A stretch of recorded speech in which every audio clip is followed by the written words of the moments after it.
Hola, muy buenos días querido hermano y querido amigo, espero te encuentres muy bien en esta hermosa y preciosa mañana. ¿Cuál es el privilegio que tienes por ser hecho hijo de Dios? Porque no sé si lo tienes en cuenta, pero uno de los privilegios con los que contamos por ser hechos hijos de Dios es tener la posibilidad de poder pensar como Cristo. Ese es un gran privilegio. Es un gran privilegio que tenemos, no sé si estaba allí en tu lista de esos privilegios, pero entonces todo esto lo que nos quiere decir es que podemos desarrollar el mismo carácter que nos impulse a obrar en la forma correcta sin importar, o más bien en cualquier contexto donde nos encontremos, así como conversábamos el día de ayer. ¿Cómo hacemos que el verdadero amor obre para nosotros? ¿Cómo hacemos que sin importar el contexto nosotros podamos mostrar quiénes somos esos hijos de Dios? ¿Qué nos ha hecho hijos de Dios? El obrar sin miedo, el obrar aunque pensemos que todo se nos va a venir en contra, eso es tener un carácter, eso es tener el carácter de Cristo, eso es poder pensar como Cristo lo hizo.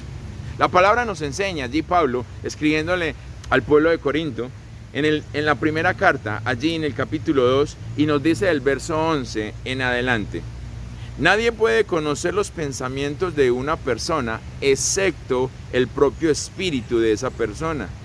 Y nadie puede conocer los pensamientos de Dios excepto el Espíritu de Dios. Nosotros hemos recibido el Espíritu de Dios, no el espíritu del mundo, de manera que podemos conocer las cosas maravillosas que Dios nos ha regalado, de manera que podemos conocer las cosas maravillosas que Dios nos ha regalado. Les decimos estas cosas sin emplear palabras que provienen de la sabiduría humana. En cambio, hablamos con palabras que el Espíritu nos da, usando las palabras del Espíritu para explicar las verdades espirituales. Usamos las palabras del Espíritu para poder explicar sus verdades. Esto es lo que Pablo nos dice que tenemos que hacer. Pero mira, si nosotros nos ponemos a mirar la vida de Pablo, cuando Pablo va con Silas a Filipo, fueron encarcelados.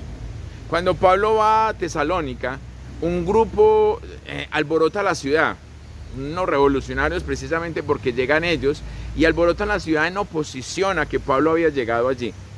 Cuando ellos van a Berea, les dieron una calurosa bienvenida, o sea, como si los estuviesen esperando, ¿cierto? Pero cuando él llega a Atenas, la bienvenida no fue calurosa, fue muy fría, ¿cierto? Y cuando llega a Corinto, allí en Corinto un grupo de oponentes lo recibieron generando contradicción, pero también blasfemando contra ellos, ¿cierto? Entonces, si nosotros miramos este contexto, en la diversidad del contexto donde Pablo se movía, iba allí, y allí lo recibían bien, allí mal, allí se oponían, allí iban contra ellos, todo eso, ¿será que Pablo no sintió temor? ¿Será que Pablo no iba con, ¿será que voy a ir? ¿Cómo me van a tratar? ¿Qué van a hacer? Pero sin importar el contexto, Pablo mostraba lo que había en su interior y sobre todo confiado porque Dios le había hablado precisamente. En el libro de los Hechos, el Señor le había hablado a Pablo y le dijo a Pablo: Pablo, no temas, sino habla, no calles. No temas, sino habla y no calles, porque yo estoy contigo y ninguno podrá hacerte mal. Ninguno podrá hacerte mal. Mira lo que Dios le dice. Por eso, ¿cómo reflejamos nosotros? ¿Cuál es el temor que vencemos? Por eso el verdadero amor se encarga de echar fuera el temor. Pero cuando nosotros realmente creemos en esa promesa que Dios está haciendo. Pablo recibió esta promesa a través de una visión.